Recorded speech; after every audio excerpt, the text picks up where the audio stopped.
Episode 1, तर्क पर coffee का धब्बा, coffee stand on logic.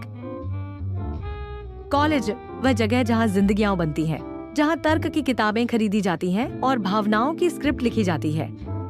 Vihaan university अपने पहले दिन 2 रास्तों के लिए तैयार नहीं थी जो टकराने वाले थे, एक शांत और एक तूफानी। The clash, the collision. Corridor में शाम का समय था। आराध्या अपनी ड्रामा सोसाइटी के ऑडिशन के लिए देर से पहुंचने के कारण लगभग उड़ रही थी। उसके हाथ में एक महंगी साफ सुथरी टी शर्ट और एक हाथ से लिखी हुई स्क्रिप्ट थी। उसके चेहरे पर उत्साह और घबराहट का अजीब मिश्रण था।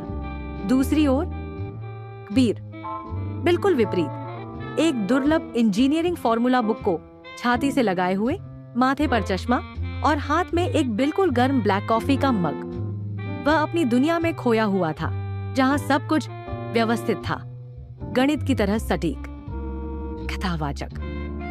नियम यह है कि ब्रह्मांड संतुलन चाहता है और इस संतुलन को बिगाड़ने के लिए दोनों एक अंधे मोड़ पर जोर से टकराए। यह कोई छोटी मोटी टक्कर नहीं थी, ये गीत विस्फोटक ही था। आराध्या लड़खड़ा गई, जबकि कबीर की दुर्लभ किताब और कॉफी का मग हवा में उछल गए। फ्लॉप। कॉफी का पूरा मग सीधे आराध्या की सफेद टी शर्ट और उसके स्क्रिप्ट के पन्नों पर गिरा। आराध्या सदमे से खड़ी हो गई। उसकी आंखें पहले अपनी बर्बाद हुई टी शर्ट को देखती हैं और फिर कबीर आ रहा उस शांत तूफान को। आराध्या दबी हुई खतरनाक आवाज में, क्या आप अपनी आंखें सिर्फ तभी खोलते हैं जब किसी चीज को बर्बाद करना हो? ये सिर्फ कॉफी नहीं है, यह मेरा ऑडिशन था। कबीर, जिसने अभी तक आराध्या की तरफ देखा भी नहीं था, पहले जमीन पर गिरी अपनी किताब देखता है।